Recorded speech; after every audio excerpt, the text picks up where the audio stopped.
তাদের ভিতরে সমাবেশের গুরুত্ব থাকে, তাদের ভিতরে গান বাজনা বাজনা কনসার্ট করার গুরুত্ব থাকে, কিন্তু আমাদের বিষয়ে তাদের কোনো গুরুত্ব থাকে না। এরকম নেতা আছে না নাই?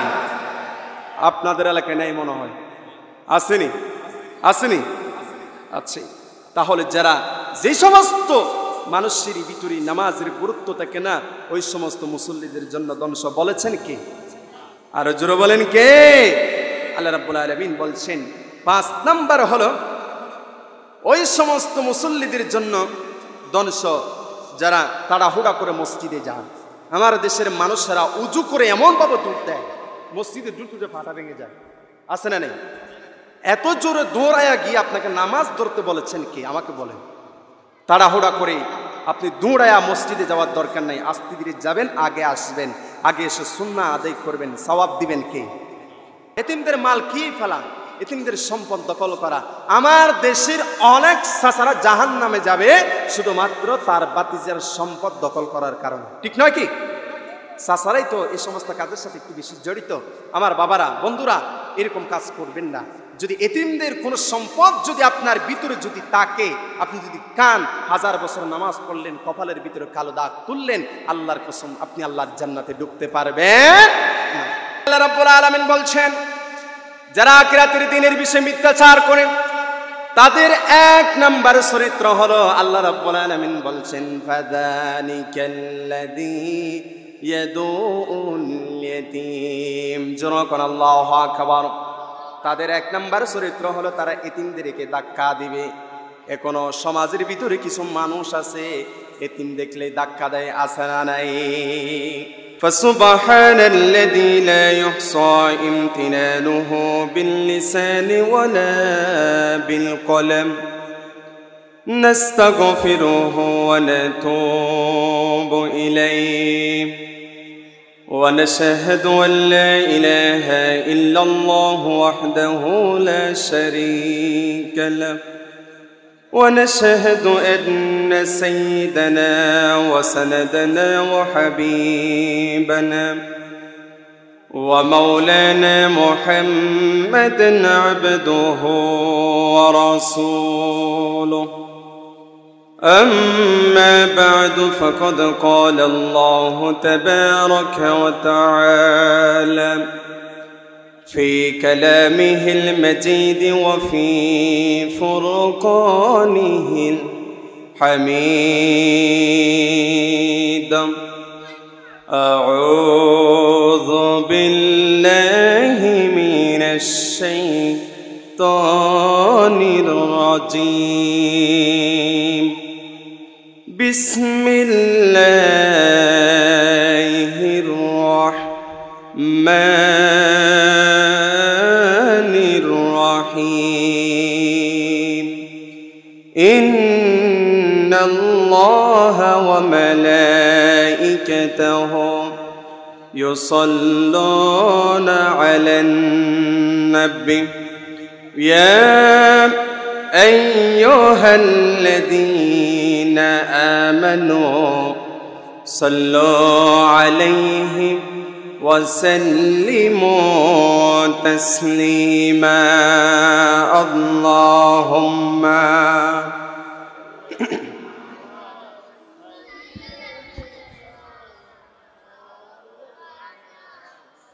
وعلى آل سيدنا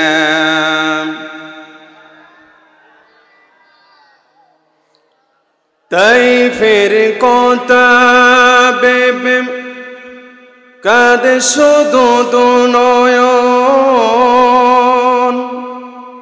এমন দরদি পেতে কাঁদে মন অনুক্ষণ, কাঁদে মন অনুক্ষণ। আল্লাহুম্মা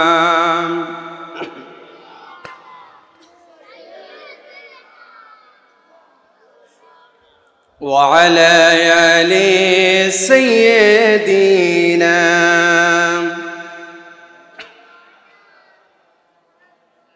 بلغ العلا بكماله كشف الدجى بجماله حسنت جميع خصاله صلوا عليه وآله لا إله إلا الله جرلا لا إله إلا الله محمد رسول الله صلى الله عليه وسلم ইসলামপুর জাফর আলী সওদাগর জামে মসজিদের উদ্যোগে আয়োজিত ঐতিহাসিক বার্ষিক ওয়াজ ও দোয়া মাহফিলের সম্মানিত সভাপতি জনাব মোহাম্মদ হাজী আমিনুল হক সাহেব, আল্লাহ তাআলা ওনাকে ইসলামের জন্য কবুল করুক, সকল পড়ুন আমিন। আজকের এই বার্ষিক ওয়াজ ও দোয়া মাহফিলের সম্মানিত প্রধান অতিথি এবং প্রধান মেহমান, আমার আগেই কথা বলেছেন মুফতি ফৈজুল হক হামিদি সাহেব, আর কথা বলেছেন রায়হান উদ্দিন রজবি সাহেব, কথা বলেছেন রেজাউল করিম সাহেব। নিঃসন্দেহে তারা আল্লাহর কোরআন থেকে বলেছেন। আল্লাহ পাক হুজুরদের কথাগুলো আমাদের সকলকে আমল করে তৌফিক দান করুক, সকল পড়ুন আমিন। মহান আল্লাহ তাআলার দরবারে শুকরিয়া আদায় করছি, আমরা গুরুত্বপূর্ণ একটি সময় আল্লাহর কোরআন শোনার জন্য এই জায়গার মধ্যে এসেছি। রব্বে কারীমের দরবারে শুকরিয়া আদায় করছি। আমরা সকলে পড়ছি আলহামদুলিল্লাহ। দুরূদ আর সালাম পেশ করছি নবিয়ুনা ওয়া সাইয়্যিদুনা কুদওয়াতুনা মুহাম্মদ সাল্লাল্লাহু আলাইহি ওয়াসাল্লামের প্রতি, যাকে আল্লাহ তাআলা রাহমাতাল লিল আলামিন হিসাবে এদরার বুকে প্রেরণ করেছেন। আমরা সকলে বলছি আল্লাহুম্মা সাল্লি আলাইহি আল্লাহুম্মা বারিক আলাইহি। সম্মানিত উপস্থিতি, আপনারা সকলে কেমন আছেন? আমাদেরকে কে ভালো রেখেছেন? উচ্চ কণ্ঠ পড়ছি আলহামদুলিল্লাহ। সম্মানিত উপস্থিতি, আমি অল্প সময়ে আপনাদের মাঝে কোরআন আল কারীম থেকে কিছু কথা বলতে চাই। আপনারা কি শুনবেন? থাকবেন না চলে যাবেন? কারা কারা থাকবেন হাত উঠান। কারা কারা চলে যাবেন হাত নামান। বুঝেন নাই কথাটা? আচ্ছা যাই হোক, বুঝেন নাই। থাকবেন তো? কতক্ষণ থাকবেন? কতক্ষণ থাকবেন? শেষ পর্যন্ত? আচ্ছা তাই, আলহামদুলিল্লাহ। সম্মানিত উপস্থিতি, আমরা এখানে বসেছি দুনিয়াবি কোনো মানুষের কথা শোনার জন্য নয়। আমরা এখানে বসেছি মহাবিশ্বের বিষয় পবিত্র আল কোরআন থেকে কিছু কথা শোনার জন্য, ঠিক কিনা বলেন? কোরআন শুনলে লাভ আছে না নেই? কোরআন এমন একটি কিতাব, এই কিতাবের সাথে সম্পর্ক করলে মানুষের সম্মান বৃদ্ধি হয়ে যায়, ঠিক কিনা বলেন? কোরআন হচ্ছে এমন একটি কিতাব, যেই কিতাব ধরলে সওয়াব, পড়লে সওয়াব, যেই কোরআনের কথা শুনলে জীবনটা সুন্দর হয়ে যায়। সুবহানাল্লাহ। আবার এই কোরআন শুনলে যিনি রহমত দান করেন, আসতে বলবেন না তিনি কে? আমার বন্ধুগণ, আল্লাহ রাব্বুল আলামিন বলছেন, وَإِذَا قُرِئَ الْقُرْآنُ فَاسْتَمِعُوا لَهُ وَأَنصِتُوا لَعَلَّكُمْ تُرْحَمُونَ। জোরকন আল্লাহু আকবার। আল্লাহ বলছেন, যখন আমার কোরআন থেকে তেলাওয়াত করা হবে বা কোরআন থেকে তাফসীর করা হবে, ওই সময়ের মধ্যে যদি তুমি চুপ থাকতে পারো আর মনোযোগ দিয়ে যদি কোরআন শুনতে পারো, আমি আল্লাহ রাব্বুল আলামিন তোমাদেরকে রহমত দান করব। যেরকম সুবহানাল্লাহ। আবার নবীজি তার সাহাবীকে ডাক দেয়া বলছেন, হে আবু জান, লিআন তাকদুয়া ফাতাআল্লামা আয়াতাম মিন কিতাবিল্লাহ। হে আবু জার, আল্লাহর কোরআন থেকে তুমি যদি একটি আয়াতের অর্থ শিখতে পারো, আল্লাহ পাক রব্বুল আলামিন তোমার আমলনামায় 100 রাকাত নফল নামাজের সওয়াব দিয়ে দিবে। যেরকম সুবহানাল্লাহ।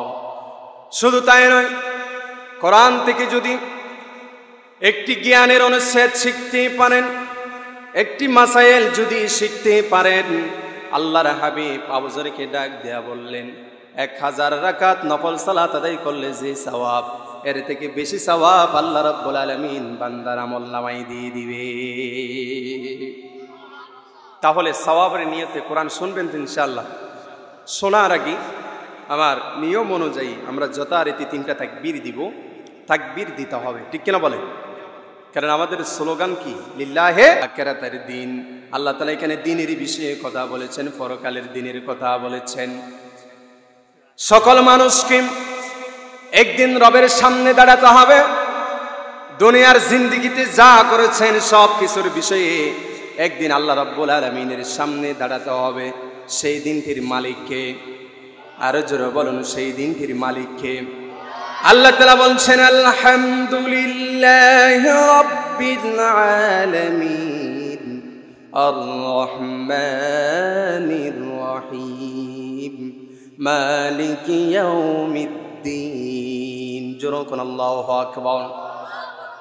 আমি আল্লাহ হলাম রাব্বুল আলামিন, আমি আল্লাহ হলাম রহমান, আমি আল্লাহ হলাম রহিম।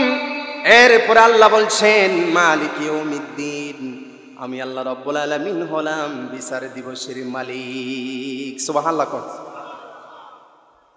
সকল মানুষকে সেই দিন রবের সামনে দাঁড়াতে হবে। সেই দিন কোন মানুষেরই ক্ষমতা চলবে না, সেই দিন কোন রাষ্ট্রীয় প্রেসিডেন্টের ক্ষমতা চলবে না। সেই দিন ক্ষমতা চলবে কার? আর জোরে বলুন কার? সেই দিন রাজত্ব চলবে আল্লাহ রাব্বুল আলামিনের।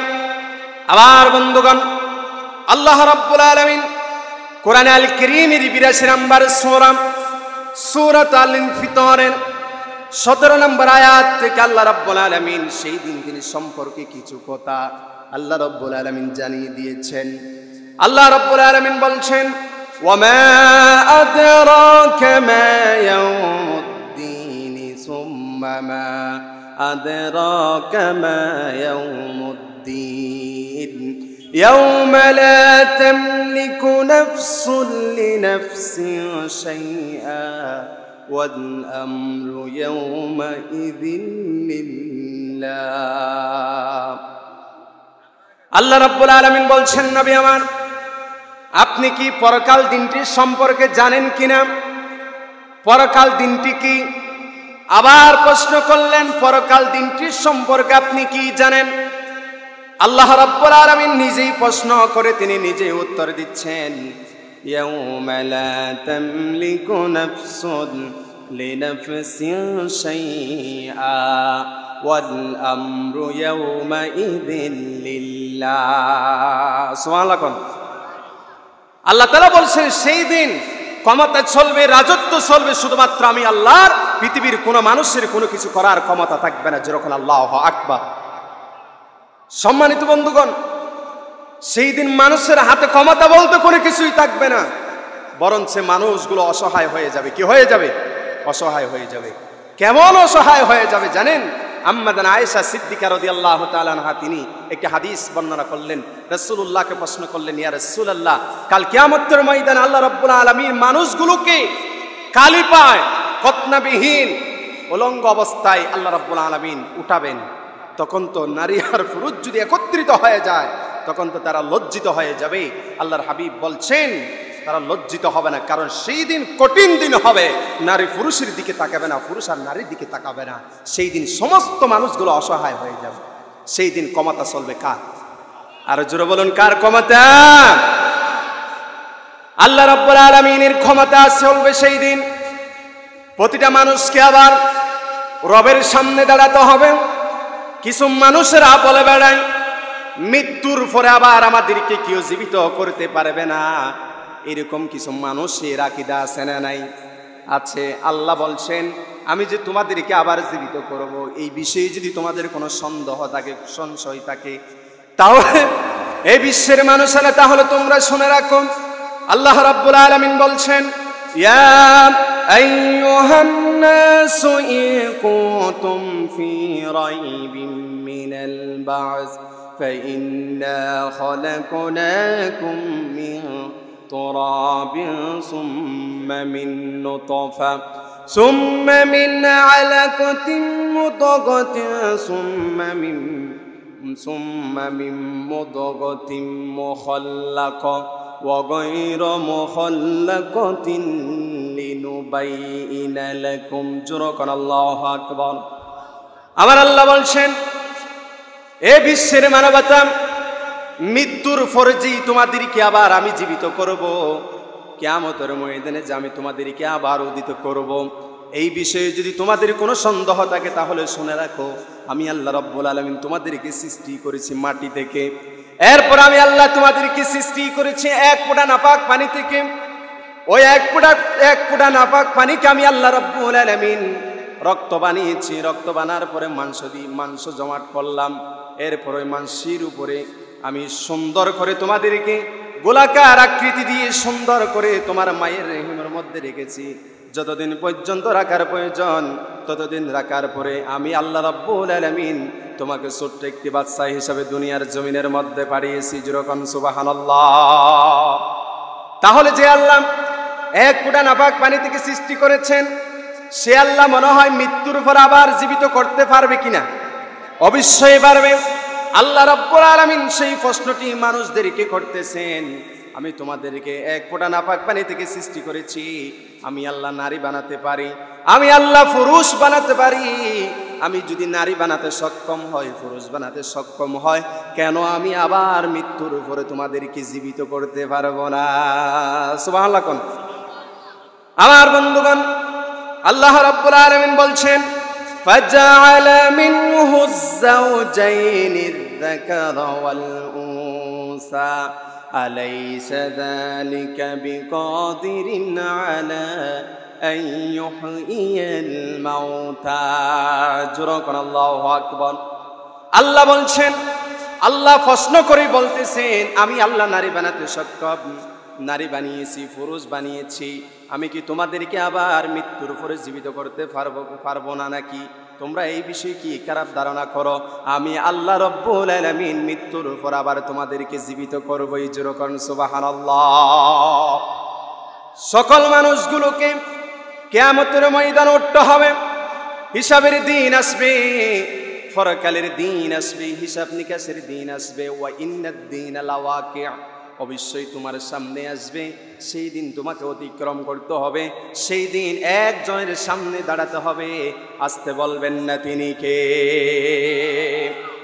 আল্লাহ রাব্বুল আলামিন সূরাতুল মাউনের ভিতরে দুই শ্রেণীর মানুষের কথা বলেছেন এক নম্বর যারা আখিরাতকে বিশ্বাস করে না পরকালের বিষয়ে যারা মিথ্যাচার করে তাদের কথা বলেছেন দুই নম্বর আল্লাহ রাব্বুল আলামিন মুনাফিকের কথা বলেছেন আমার নবীকে আল্লাহ ডাক দেয়া বলছেন নবী আমার আপনি কি তাকে দেখেন না যে আপনার দ্বীনের বিষয়ে মিথ্যাচার করে যদি আপনি তাদেরকে যদি না দেখেন তাহলে আমি আল্লাহ রাব্বুল আলামিন তাদের কিছু চরিত্রের কথা তাদের কিছু চরিত্র আমি আল্লাহ রাব্বুল আলামিন কোরআনের মধ্যে উঠিয়ে দিচ্ছি নবী আমার যার ভিতরে এই সমস্ত চরিত্র থাকবে সে বারবার আপনার দ্বীনের বিষয়ে মিথ্যাচার করে কথাগুলো কার আর জোরে বলেন কথাগুলো কার আমার বন্ধুগণ দ্বিতীয় নম্বর আয়াত থেকে আল্লাহ রাব্বুল আলামিন বলছেন যারা আখিরাতের দিনের বিষয়ে মিথ্যাচার করে তাদের এক নম্বর চরিত্র হলো আল্লাহ রাব্বুল আলামিন বলছেন ফাযানিকাল্লাযী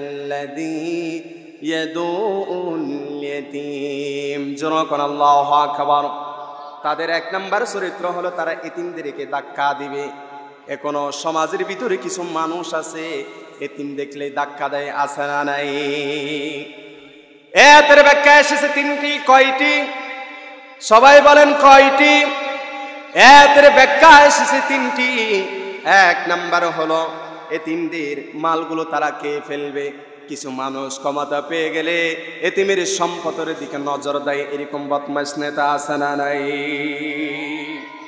যেই নেতা এতিমের সম্পদের লোভ ফেলাতে পারে না ওই রাজা কোনদিন রাষ্ট্রীয় সম্পদ রাখবে না সে দখল করে খেয়ে ফেলবে ঠিক না বলো মুসলমান আমার বন্ধুগণ তাহলে এই আয়াতের ব্যাখ্যা হচ্ছে তিনটি এক নাম্বার এতিমের মাল খেয়ে ফেলবে কিছু মানুষ ক্ষমতা পেয়ে গেলে শুধু এতিমের মাল খেতে চায় আছে না নেই আসতে বলেন কেন আছে না নেই আচ্ছা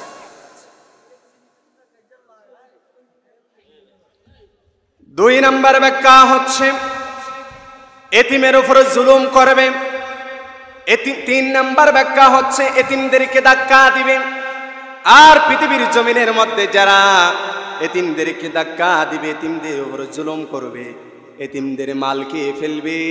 আল্লাহ রাব্বুল আলামিন বলছেন যারা এতিমের মাল খায় তারা এতিমের মাল খায় না, বরঞ্চ তারা জাহান্নামের আগুন দিয়ে তাদের পেটগুলো বরফর করে।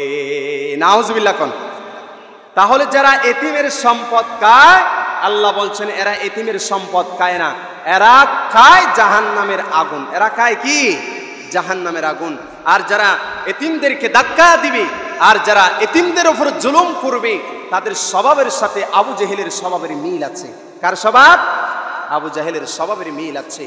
যারা এতিমদেরকে ধাক্কা দিবে, এতিমদের মালকে ফেলবে, এতিমদের উপরে যারা জুলুম করবে তারা হলো আবু জেহেলের উত্তরসূরি। কার উত্তরসূরি?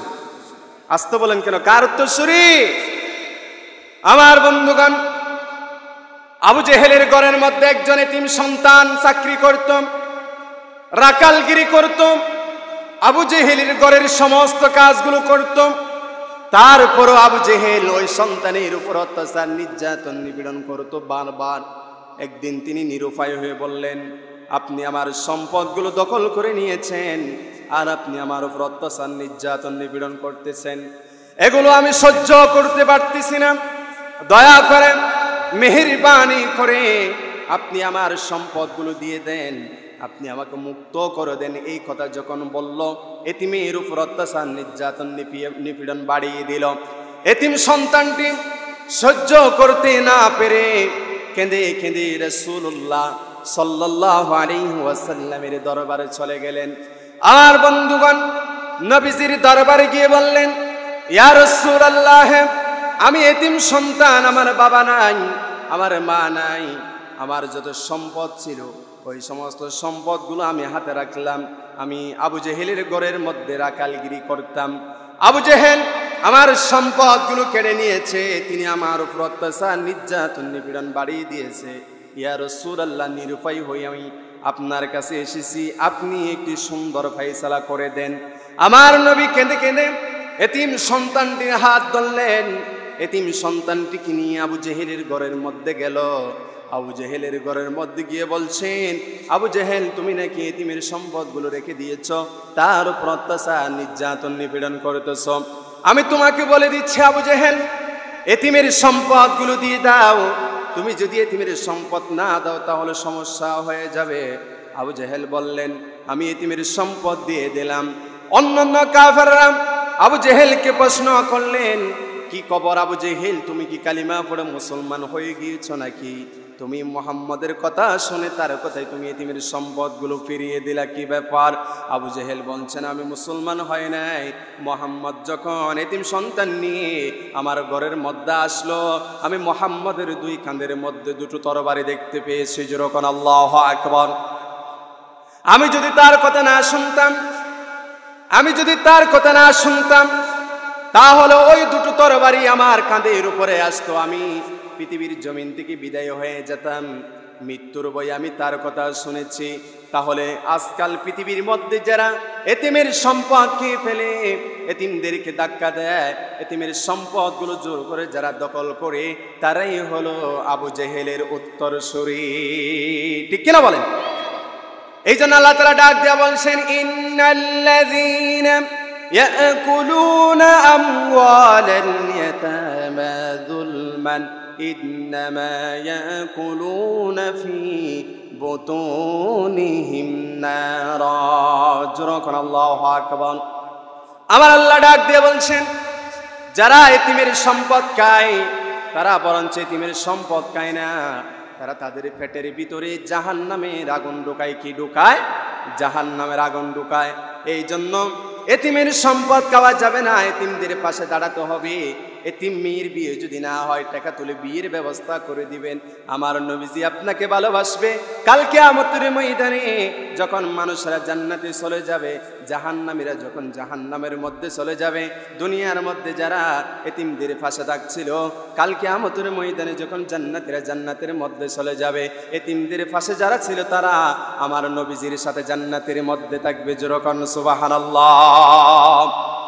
তাহলে আল্লাহ তাআলা দিনের বিষয়ে, আখিরাতের বিষয়ে যারা মিথ্যাচার করে, তাদের এক নম্বর চরিত্রের কথা আল্লাহ রাব্বুল আলামিন বলছেন, তারা এতিমদেরকে ধাক্কা দিবে, এতিমদের মালকে ফেলবে, এতিমদের উপরে জুলুম করবে। আল্লাহ রাব্বুল আলামিন তাদের 2 নম্বর চরিত্রের কথা আল্লাহ পাক রব্বুল আলামিন খুব সুন্দর করে জানিয়ে দিচ্ছেন, ওয়ালা ইয়াহুদ্দু আলা তুআমিল মিসকিন। আল্লাহু আকবার বলে। আল্লাহ তাআলা বলছেন যারা আখিরাতের বিষয়ে মিথ্যাচার করে তাদের 2 নম্বর চরিত্র হলো তারা মিসকিনদেরকে খাবার দিবে না, খাবার দেওয়ার জন্য তারা উৎপন্ন করবে না, উৎসাহ প্রদান করবে না, বরঞ্চ তারা মিসকিন ফেলে তাদেরকে তাড়িয়ে দিবে। তাদেরকে কি করবে? তাড়িয়ে দিবে।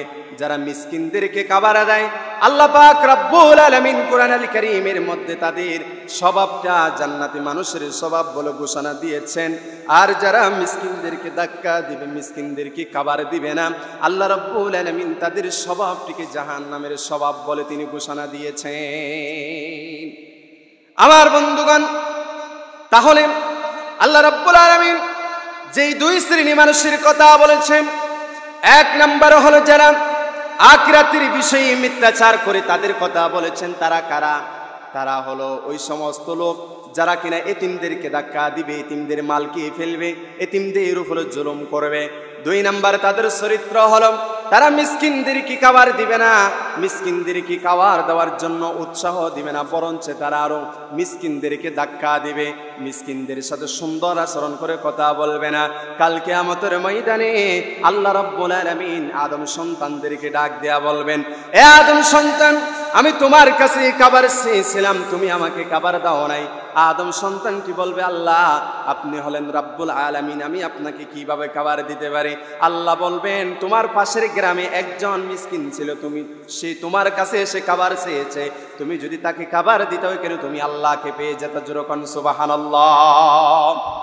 আল্লাহ পাক রাব্বুল আলামিন আখিরাতের বিষয়ে যারা মিথ্যাচার করে তাদের 2 নম্বর চরিত্রের কথা আল্লাহ বলছেন, তারা মিসকিনদেরকে খাবার দিবে না, খাবার দেওয়ার জন্য উৎসাহ প্রদান করবে না। আবার আল্লাহ রাব্বুল আলামিন বলছেন যারা মিসকিনদেরকে খাবার দিবে, আমি আল্লাহ রাব্বুল আলামিন ঘোষণা দিয়েছিলাম, আমি আল্লাহ রাব্বুল আলামিন ঘোষণা দিয়ে দিয়েছি এই মানুষগুলোর স্বভাব হলো জান্নাতি মানুষের স্বভাব। যেরকম সুবহানাল্লাহ। আল্লাহ রাব্বুল আলামিন কোরআনুল কারীমের মধ্যে বলছেন, ইন্নামা নুতঈমুকুম লিওয়াজহিল্লাহি লা নুরিদু মিনকুম জাযাআন ওয়ালা শুকুরা। এর আগের আয়াত আল্লাহ বলছেন, ওয়া ইউতঈমুনাত তাআমা আলা হুব্বিহি মিসকিনাও ওয়া ইয়াতীমান ওয়া আসীরা। আল্লাহু আকবার। আল্লাহ রাব্বুল আলামিন বলছেন যারা মিসকিনদেরকে ভালোবেসে খাবার দেয় তারা মানুষের কাছে কৃতজ্ঞতা চায় না, মানুষের কাছে তারা বাহবা চায় না, তারা শুধুমাত্র চায় আমি আল্লাহকে খুশি করার জন্য। যারা আমি আল্লাহকে খুশি করার জন্য মিসকিনদেরকে খাবার দিবে, ওই মানুষগুলোর স্বভাব হলো জান্নাতি মানুষের স্বভাব। যেরকম সুবহানাল্লাহ। আল্লাহ রাব্বুল আলামিন আবার জাহান্নামী মানুষের স্বভাবের কথা বলছেন। আমার বন্ধুগণ, কোরআনুল কারীমের 89 নম্বর সূরা সূরাতুল ফজরের 17 এবং 18 নম্বর আয়াতের মধ্যে আল্লাহ রাব্বুল আলামিন বলছেন, কাল্লা বাল তুকরিমুনাল ইয়াতীম ওয়া লা তাহাদ্দুনা আলা তাআমিল মিসকিন। যেরকম আল্লাহু আকবার। জাহান্নামী মানুষের স্বভাব হলো তারা মিসকিনদেরকে সম্মান করবে না, মিসকিনদেরকে খাবার দিবে না, মিসকিনগুলোকে তারা ধাক্কা দিবে, অসম্মান করবে। এই সমস্ত মানুষগুলোর স্বভাব হলো জাহান্নামী মানুষের স্বভাব। যেরকম নাউযুবিল্লাহ। তাহলে আমরা জান্নাতে হতে চাই না, আমরা কি জান্নাতে হতে চাই না জাহান্নামী হতে চাই? আর জোরে বলেন, যারা জান্নাতে যাবে আর যারা জাহান্নামে যাবে তারা কি সমান হবে? লা ইয়াস্তাওয়ি আসহাবুন নারি ওয়া আসহাবুল জান্নাহ, আসহাবুল জান্নাতি হুমুল ফাইজুন। সুবহানাল্লাহ।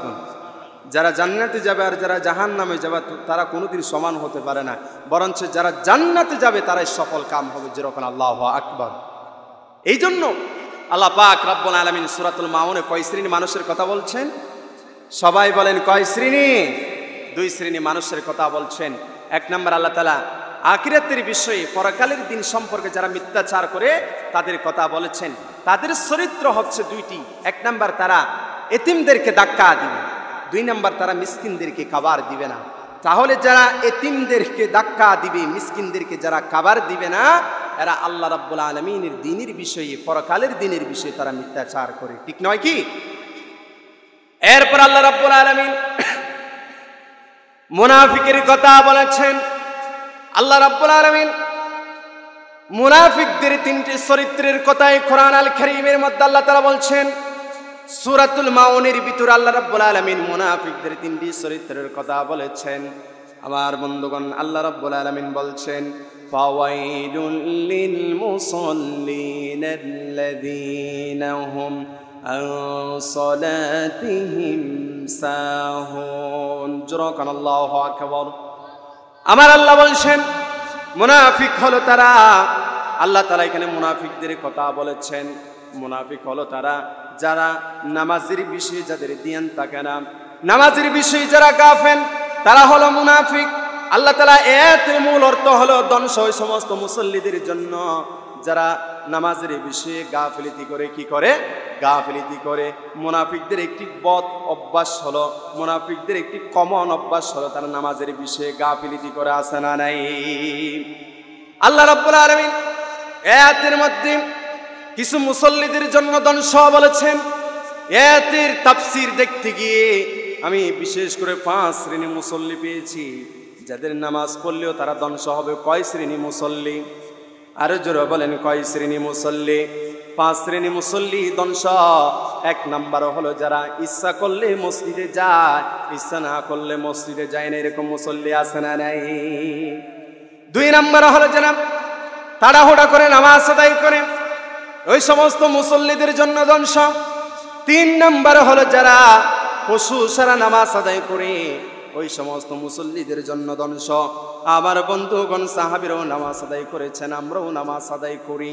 আল্লাহ রাসূল সাল্লাল্লাহু আলাইহি সাল্লাম যেভাবে নামাজ পড়েছেন, সাহাবীরা সেইভাবে নামাজকে আদায় করেছেন। আমরাও মসজিদের মধ্যে যাই, নামাজ আদায় করি, কিন্তু আমাদের ধ্যান নামাজের মধ্যে থাকে না, বাহিরে চলে যায়। এরকম আছে না নাই? কোন একটি মশা যদি কামড় দেয়, আমাদের ধ্যানটি সেই দিকে চলে যাবে। যদি সামনে যদি বালি থাকে, তাহলে আমাদের ধ্যানটি সেই দিকে চলে যাবে। আবার কিছু মুসল্লি আছে মসজিদের মধ্যে নামাজ পড়তে যায়, ইমাম সাহেব কিভাবে দাঁড়ায়, ইমাম সাহেব কিভাবে সিজদা দেয়, সেগুলো দেখতে যায়। এরকম মুসল্লি আছে না নাই? নামাজটা আদায় করতে হবে হুশুর সাথে, নামাজটা আদায় করতে হবে সুন্দর করে। সুন্দর করে যদি নামাজটা আদায় করতে পারো, আল্লাহ রাব্বুল আলামিন তোমাকে জান্নাত দিয়ে দিবে। যেরকম সুবহানাল্লাহ। ইখলাসের সাথে নামাজ আদায় করতে হবে, তাকওয়ার সাথে নামাজ আদায় করতে হবে। যেমনি ভাবে সাহাবীরা নামাজ আদায় করেছেন, আমার বন্ধুগণ, রাসূলুল্লাহর একজন সাহাবী, তার নাম হলো হযরতে আব্বাদ বিন বিশর রাদিয়াল্লাহু তাআলা আনহু।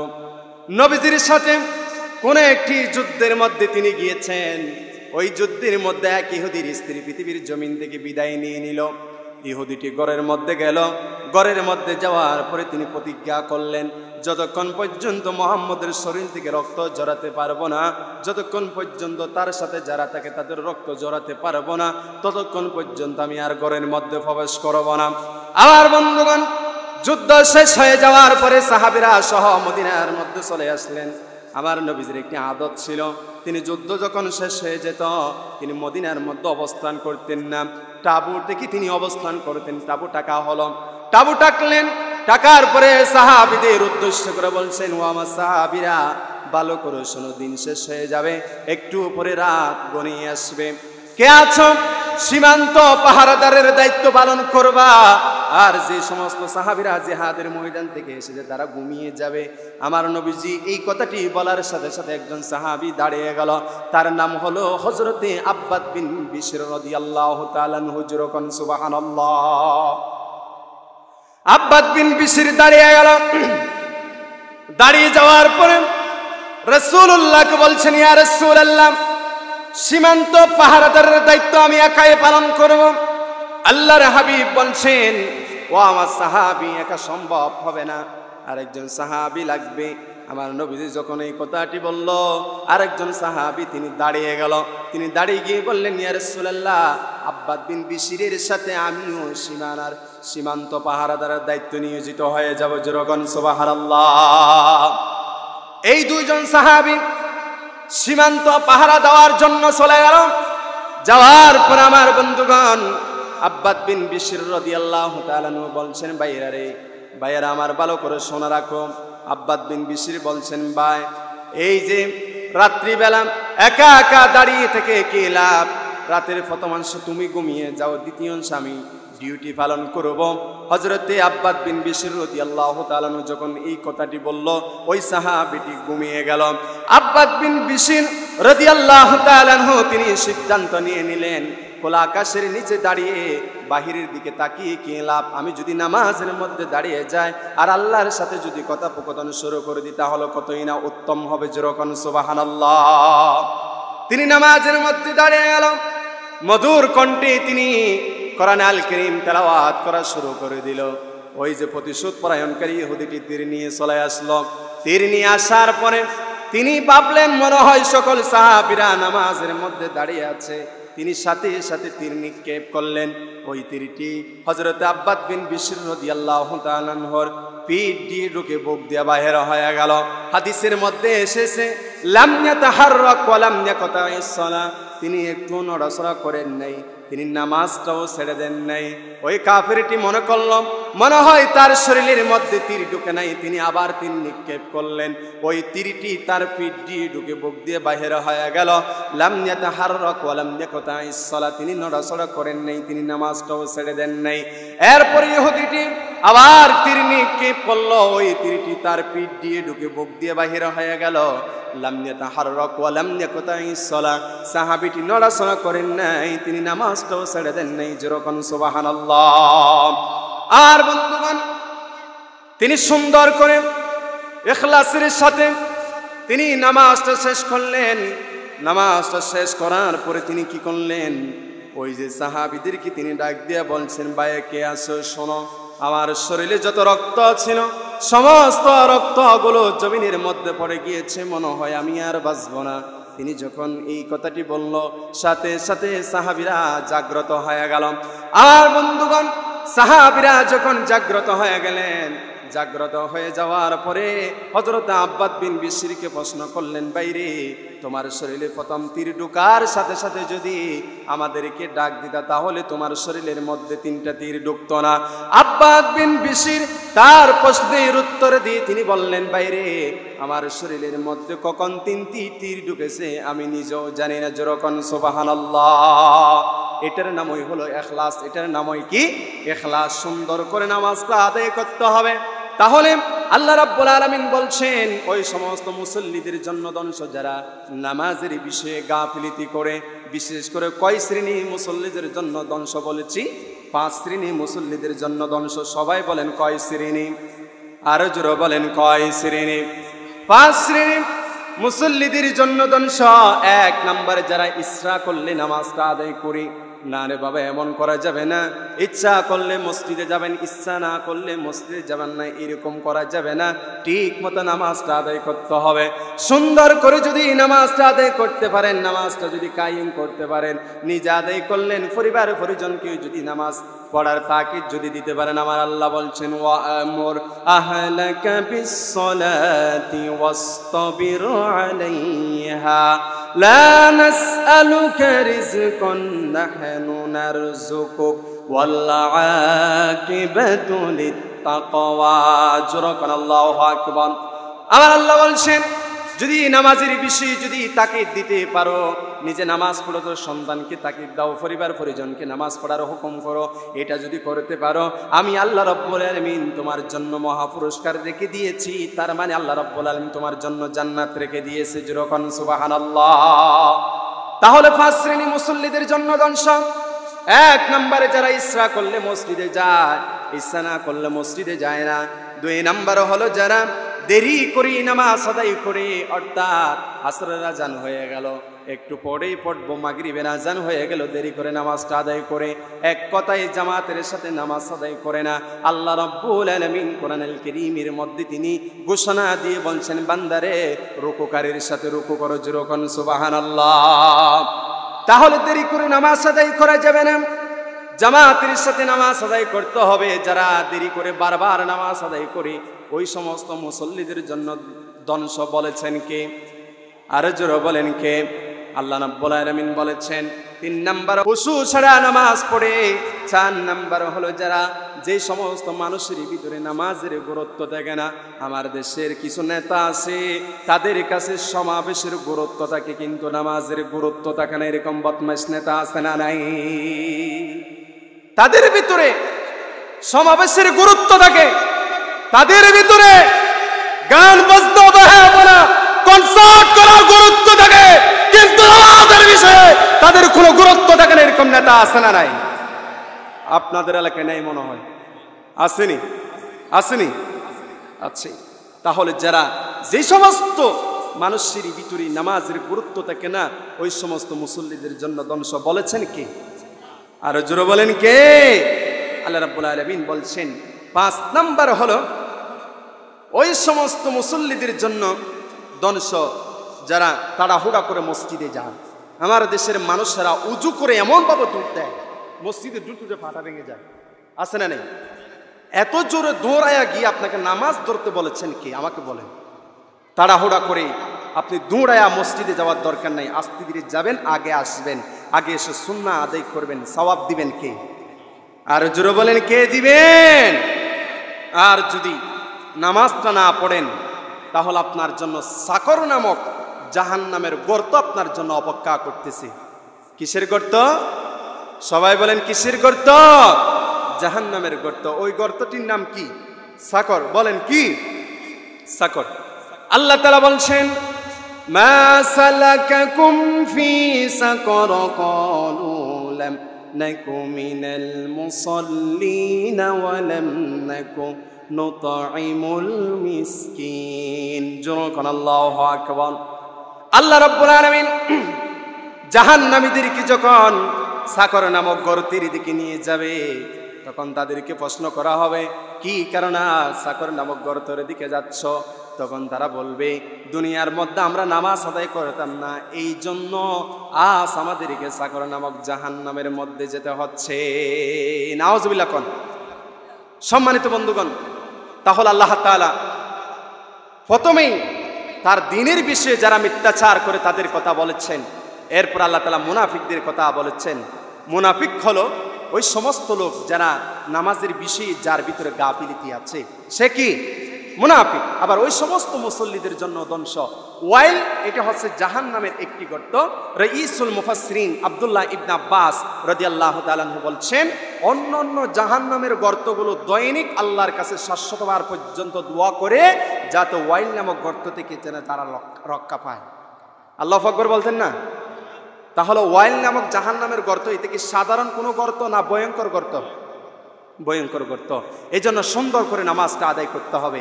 তাহলে আল্লাহ তাআলা এখানে মুনাফিকদের কথা বলছেন, ওই সমস্ত মুসল্লিদের জন্য ধ্বংস যারা নামাজের বিষয়ে কি করে? গাফিলতি করে। এরপর আল্লাহ রাব্বুল আলামিন বলছেন, আল্লাযীনা হুম ইউরাউনা ওয়া ইয়ামনাউনাল মাউন। জোরে বলেন আল্লাহু আকবার। এরপর আল্লাহ রাব্বুল আলামিন বলছেন, মুনাফিক হলো তারা যারা লোক দেখানো কাজ করে। আমাদের দেশে কিছু মুসল্লি আছে নামাজ পড়ে মানুষকে দেখানোর জন্য, কিছু হাজী সাহেব আছেন হজ করে এসে মানুষকে দেখায়, মানুষকে বলে আমি হজ করে এসেছি। এরপরে কিছু মানুষ আছে দান করে মানুষকে দেখানোর জন্য দান করে, এরকম দানবীর আছে না নাই? এরপর আল্লাহ রাব্বুল আলামিন শেষ আয়াতে বলছেন, আল্লাহ রাব্বুল আলামিন বলছেন, ওয়ায়ামনাউনাল মাউন। জোরে বলেন আল্লাহু আকবার। আল্লাহ রাব্বুল আলামিন বলছেন, মুনাফিক হলো তারা যারা প্রয়োজনীয় জিনিসগুলো, মামুলি জিনিসগুলো মানুষদেরকে দিতে চায় না। ওই সমস্ত লোকগুলো হলো মুনাফিক। আমার বন্ধুগণ, সাহাবীরা কি করতেন জানেন? নিজের জীবনের বিনিময় হলো কোনো বাইরের একটি জিনিস প্রয়োজন হয়েছে, সেটা তারা নিজের জীবনের বিনিময় হলো তারা সেটা সাহাবীদের কাছে পৌঁছিয়ে দিতেন। যেরকম সুবহানাল্লাহ। আর বন্ধুগণ, কারণ এটি হচ্ছে আমার নবীজির চরিত্র। রাসূলুল্লাহ সাল্লাল্লাহু আলাইহি সাল্লাম প্রতিবেশীদেরকে দাওয়াত দিতেন, প্রতিবেশীর প্রয়োজনীয় জিনিসগুলো আল্লাহর হাবিব মিটানোর চেষ্টা করতেন। আমার বন্ধুগণ, আমরা যারা ঈমান এনেছি আমাদেরকে অনুকরণ করতে হবে কাকে? মুহাম্মদ সাল্লাল্লাহু আলাইহি ওয়াসাল্লাম। 1 নাম্বার আনুগত্য করতে হবে আল্লাহ রাব্বুল আলামিনকে, 2 নাম্বার আনুগত্য করতে হবে রাসূলুল্লাহ সাল্লাল্লাহু আলাইহি ওয়াসাল্লামকে। আর বন্ধুগণ, আল্লাহ রাব্বুল আলামিন বলছেন আতিউল্লাহ ওয়া আতিউর রাসূল ওয়া উলিল আমরি মিনকুম ফাইন তানাযা'তুম ফি শাইইন ফারুদ্দুহু ইলাল্লাহি ওয়ার রাসূল। জোরকান আল্লাহু আকবার। 1 নাম্বার আনুগত্য করব আল্লাহকে। কাকে? সবাই বলেন কাকে? আমাদেরকে কে বানিয়েছেন? এই জমিনের মালিককে, আসমানের মালিককে। রব্বুস সামাওয়াতি ওয়াল আরদি ওয়া মা বাইনাহুমা ফা'বুদুহু ওয়াসতাবির লিইবাদাতি হাল তা'লামু লাহু সামিয়া। জোরকান আল্লাহু আকবার। আমার আল্লাহ বলছেন এই জমিনে আসমানে যা কিছু আছে সব কিছু রব আমি আল্লাহ রব্বুল আলামিন। সুতরাং 1 নাম্বার আমরা আনুগত্য করব কার? আরো জোরে বলেন কার? আমাদেরকে কে সৃষ্টি করেছেন? ওয়ামা খালাকতুল জিন্না ওয়াল ইনসা ইল্লা লিয়াবুদুন। আল্লাহ রাব্বুল আলামিন বলছেন জিন এবং মানুষকে আমি আল্লাহ সৃষ্টি করেছি শুধুমাত্র আমার ইবাদত করার জন্য।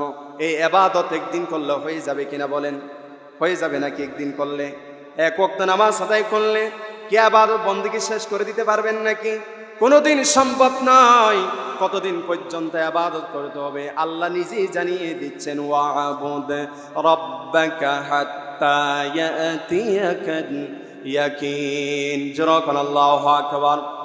যতদিন পর্যন্ত তোমার ভিতরে জান আছে, রূহ আছে, ততদিন পর্যন্ত ইবাদত করতে হবে আমি আল্লাহর। জোরকান সুবহানাল্লাহ। সে ইবাদত করার সময় শিরিক করা যাবে কি? শিরিক করা যাবে কি? শিরিক করতে পারবেন না, কারণ শিরিক মুক্ত ইবাদত করতে হবে। যদি শিরিক মুক্ত ইবাদত যদি করতে পারেন, আল্লাহ বলছেন আমি আল্লাহ তোমাকে জান্নাত দিয়ে দিব। যেরকম সুবহানাল্লাহ। আর যদি ইবাদত করার সময় যদি শিরিক করো তাহলে আমি আল্লাহ রাব্বুল আলামিন তোমাকে জান্নাত দিব না। ওয়া মান ইউশরিক বিল্লাহি ফাকাদ হারামাল্লাহু আলাইহিল জান্নাহ। যেরকম আল্লাহু আকবার। আমার আল্লাহ বলছেন যারা শিরিক করবে আমি আল্লাহ তাদের জন্য জান্নাতটাকে হারাম করে দিয়েছি। আল্লাহ রাব্বুল আলামিন আনুগত্য করবেন কিভাবে? তার ইবাদত করে করে তার আনুগত্য করতে হবে, তার হুকুম আহকামগুলো পালন করতে হবে। 2 নাম্বার আনুগত্য করতে হবে রাসূলুল্লাহ সাল্লাল্লাহু আলাইহি ওয়াসাল্লামের। কার? কিরে কথা বলেন না কেন? কার? রাসূলুল্লাহ সাল্লাল্লাহু আলাইহি ওয়াসাল্লামের আনুগত্য করতে হবে। যদি রাসূলের আনুগত্য না করেন তাহলে দুনিয়ার মধ্যেও ক্ষতিগ্রস্ত হয়ে যাবেন, আখিরাতের মধ্যেও ক্ষতিগ্রস্ত হয়ে যাবেন। আল্লাহ রাব্বুল আলামিন বলছেন ওয়া মিনান নাসি মান ইয়াবুদুল্লাহা আলা হারফিন ফাইন আসাবাহু খায়রুন ইতমাআন্না বি ওয়া ইন আসাবাতুহু ফিতনাতুন ইনকালাবা আলা ওয়াজহি খাসিরাদ দুনিয়া ওয়াল আখিরাহ যালিকা হুয়াল খুসরানুল মুবিন। জোরকান আল্লাহু আকবার। আমার আল্লাহ বলছেন যদি তোমার আনুগত্যের মধ্যে যদি কোনো ত্রুটি হয়ে থাকে, কিছু মানুষ আছে যখন ভালো অবস্থানে থাকে আল্লাহকে বলে যায়, এরকম কিছু মানুষ আছে না নাই? আসতে বলবেন না, আছে না নাই? আবার যখন বিপদে পড়ে যায় আল্লাহকে ডাকে, তার আনুগত্য ঠিক নাই, কারণ সব সময় আনুগত্য করতে হবে আল্লাহর, সব সময় আনুগত্য করতে হবে রাসূলের। আমার আল্লাহ বলছেন যার আনুগত্যের ভিতরে ত্রুটি থাকবে, ভুল থাকবে, আল্লাহ রাব্বুল আলামিন বলছেন সে দুনিয়ার মধ্যে ক্ষতিগ্রস্ত হয়ে যাবে এবং সে আখিরাতের মধ্যে ক্ষতিগ্রস্ত হয়ে যাবে। কথাগুলো কার? আমি আপনাদেরকে উদাহরণ দিলে বুঝবেন। আর বন্ধুগণ, উহুদের যুদ্ধের ঘটনা আমার মনে পড়ে গেল।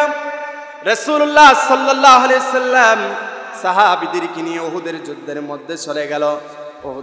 উহুদের যুদ্ধে যাওয়ার পরে আল্লাহর হাবিব 50 জনের হাতের মধ্যে তীর দিয়ে বলছেন, ও আমার 50 জন সাহাবীরা ভালো করে শুনে রাখো, আমি তোমাদেরকে এই গিরিপথের মধ্যে দাঁড়িয়ে দিয়ে দিলাম, যতক্ষণ পর্যন্ত আমার দ্বিতীয় হুকুম আসবে না ততক্ষণ পর্যন্ত তোমরা এই গিরিপথটি ছেড়ে দিবে না। যুদ্ধ করতে করতে উহুদের যুদ্ধের মধ্যে এক পর্যায়ে মুসলমানরা বিজয়ের দ্বার প্রান্তে চলে গিয়েছে। যেই 50 জনকে তীরন্দাজ দেওয়া হলো তারা মনে করলো উহুদের যুদ্ধের মধ্যে মুসলমানরা বিজয় লাভ করলো, বিজয় হয়ে গেল। এরকম চিন্তা চেতনা নিয়ে তারা গিরিপথটি ছেড়ে দিলেন। তারা গিরিপথ ছেড়ে দিয়ে বাইতুল মাল সংগ্রহ করার জন্য তারা উঠে পড়ে লেগে গিয়েছে। ঠিক ওই মুহূর্তে ওই গিরিপথ দিয়ে মুসলমানদেরকে আক্রমণ করা শুরু করে দিল। তাহলে রাসূলুল্লাহর আনুগত্যের একটু ত্রুটি হওয়ার কারণে উহুদের যুদ্ধের মধ্যে মুসলমানদেরকে কাফেররা আক্রমণ করা শুরু করে দিল।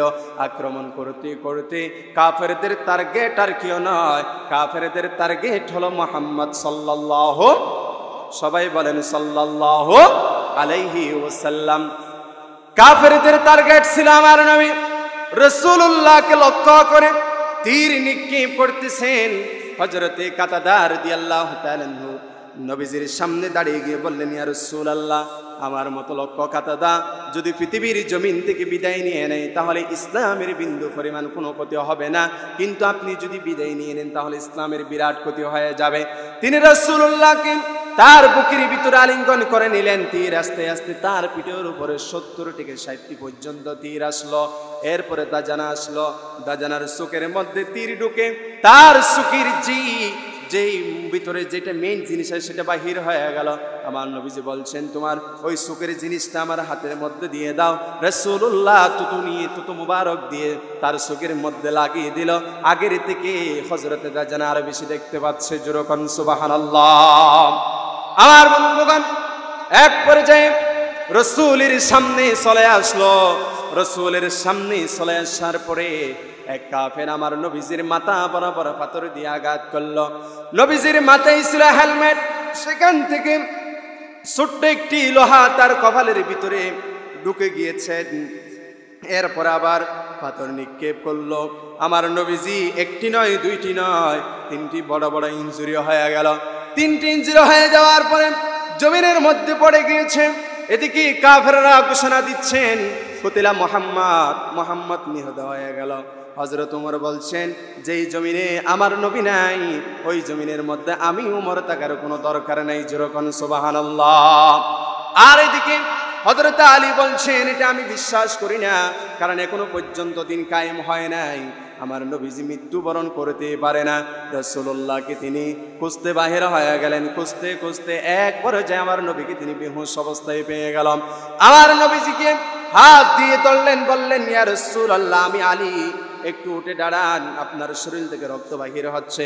ইয়া রাসূলুল্লাহ, যারা আপনাকে আঘাত করেছে তাদের জন্য বদদুয়া করেন। আমার নবীজি বলছেন, আল্লাহ পাক রব্বুল আলামিন আমাকে বদদুয়া করার জন্য পাঠাই নেই। যেরকম সুবহানাল্লাহ। আমার বন্ধুগণ, গভীর মনোযোগ দিয়ে শুনুন। হযরত আলী রাসূলুল্লাহকে সেখান থেকে উঠিয়ে নিয়ে নিরাপদ স্থানের মধ্যে যখন নিয়ে গেল, আল্লাহর নবীর একজন সাহাবী উবাইদা ইবনুল জাররাহ রাদিয়াল্লাহু তাআলা আনহু কেঁদে কেঁদে এসে বললেন, ইয়া রাসূলুল্লাহ, আপনার কপালের ভিতরে লোহা বিদ্ধ আছে, আপনি আমাকে একটু হুকুম দেন, আমি আপনার কপাল থেকে লোহাটা বাহির করার চেষ্টা করব। আল্লাহর হাবিব বলছেন, উবাইদা রে, আমার খুব কষ্ট হচ্ছে, লোহাটা বাহির করা যায় কিনা দেখো। আর বন্ধুগণ, উবাইদা কোন অস্ত্র ব্যবহার না করে হাত দিয়ে যখন লোহাটা বাহির করার চেষ্টা করলো, আমার নবীজি ওয়াহা শব্দ করলেন। উবাইদা কাঁদতে কাঁদতে বেকার হয়ে গেল, লোহাটি বাহির করে দেন না পেরে তিনি চলে গেলেন। কিছুক্ষণ পরে তিনি আবার এসে বললেন, ইয়া রাসূলুল্লাহ, আরেকবার সুযোগ দেন, লোহাটা বাহির করা যায় কিনা দেখি।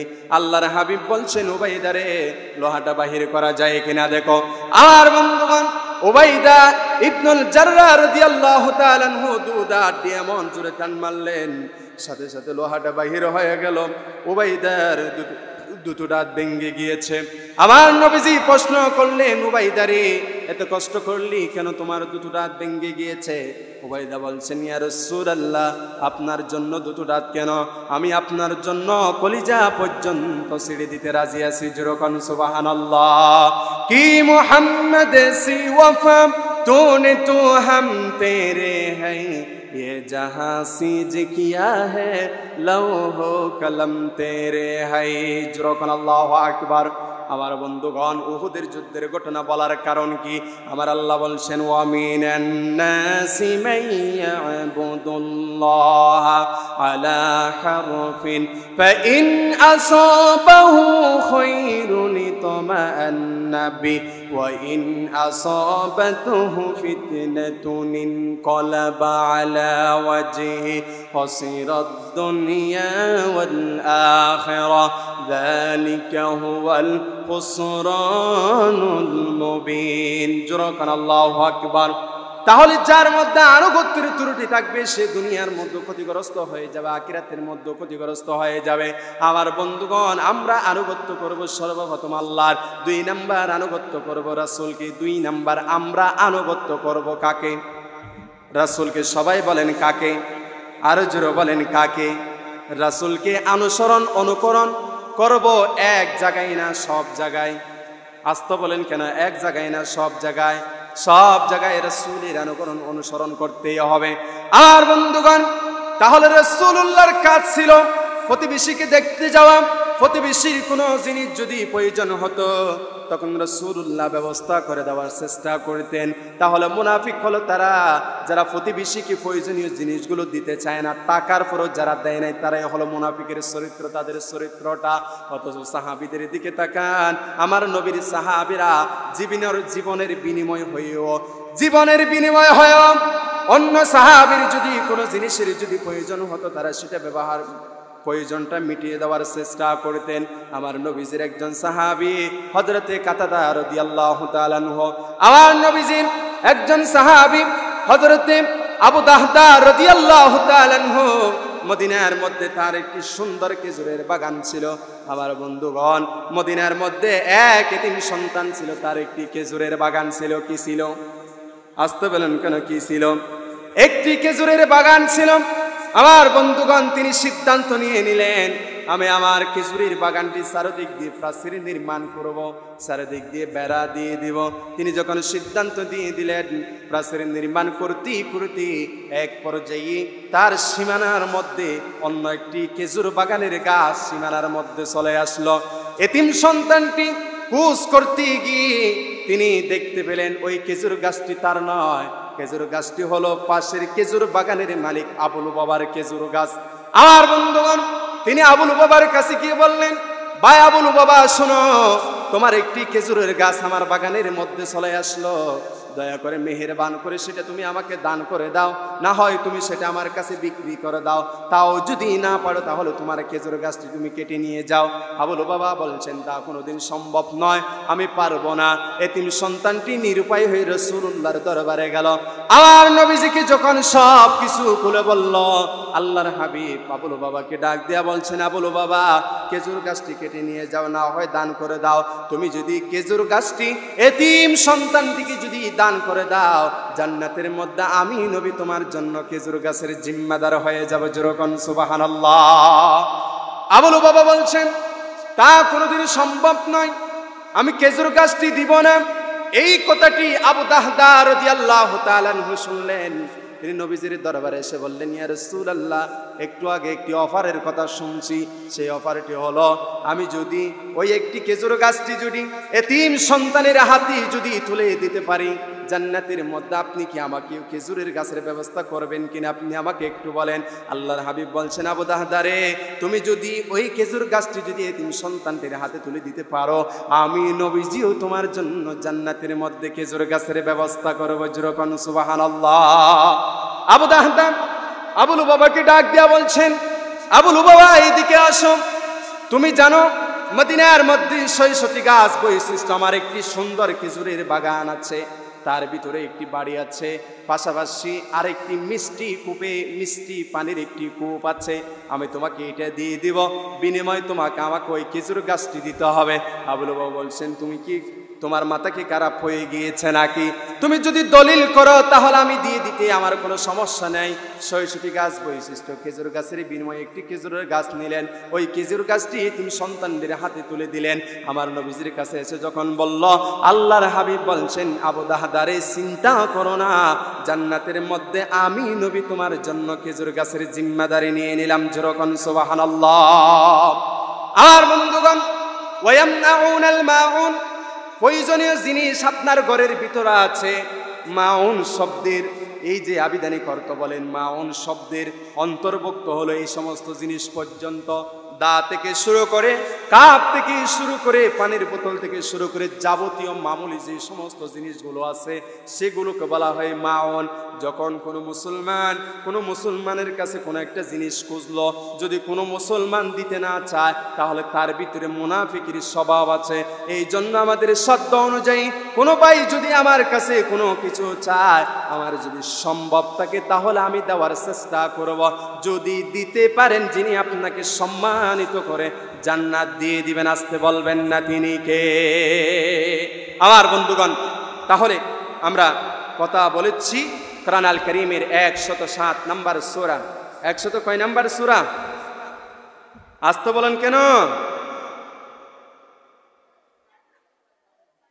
১০০ কয় নম্বর সূরা?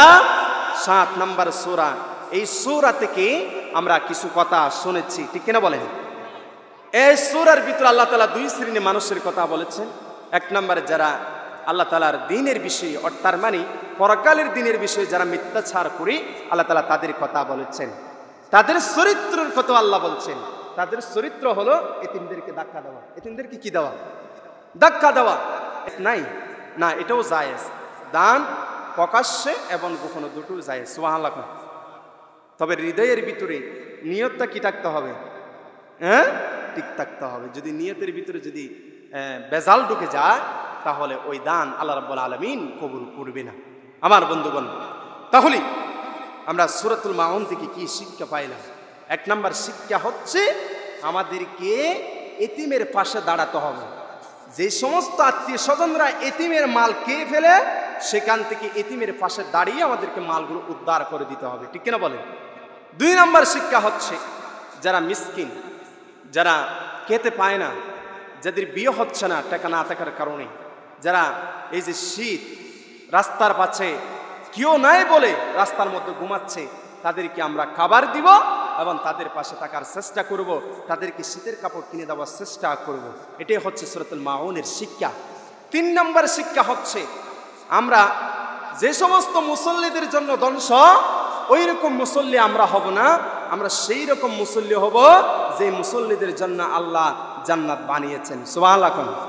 উলাইকা হুমুল ওয়ারিসুন, যাদের জন্য আল্লাহ তাআলা জান্নাতের ওয়ারিসদার বলতেছেন।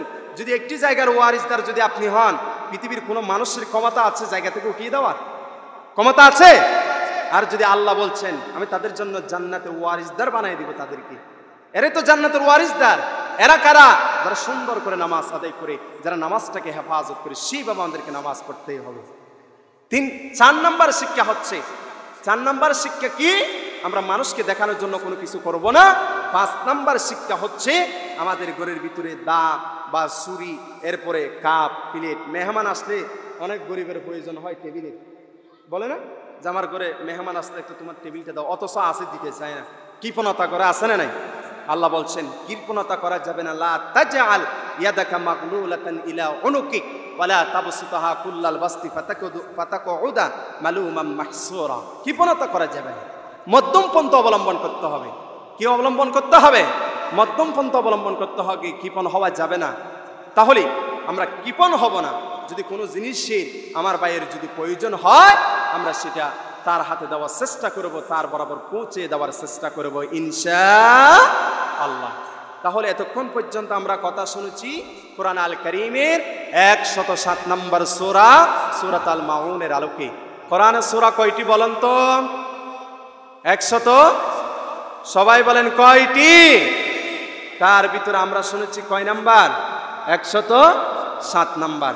107 নাম্বার সূরার আলোকে আমরা তাফসীর শুনলাম। এবার আমরা কি পেয়েছি? আমরা কি পেয়েছি জানার দরকার আছে না নাই? আসতে বলেন কেন, জানার দরকার আছে না নাই? 1 নম্বর আমরা 5টি শিক্ষা পেয়েছি। কয়টি শিক্ষা? 5টি শিক্ষা। 2 নম্বর আমরা আল্লাহ রাব্বুল আলামিনের রহমত পেয়েছি। কি পেয়েছি? রাব্বুল আলামিনের রহমত পেয়েছি। 3 নম্বর হচ্ছে আমরা 1000 রাকাত এবং 100 রাকাত নফল নামাজের সওয়াব পেয়েছি। সুবহানাল্লাহ। সম্মানিত বন্ধুগণ, তাহলে সূরাতুল মাউনের আলোকে আমাদের জীবনটা পরিচালনা করতে হবে। সূরাতুল মাউনের তাফসীর এখানে সমাপ্তি। IUB media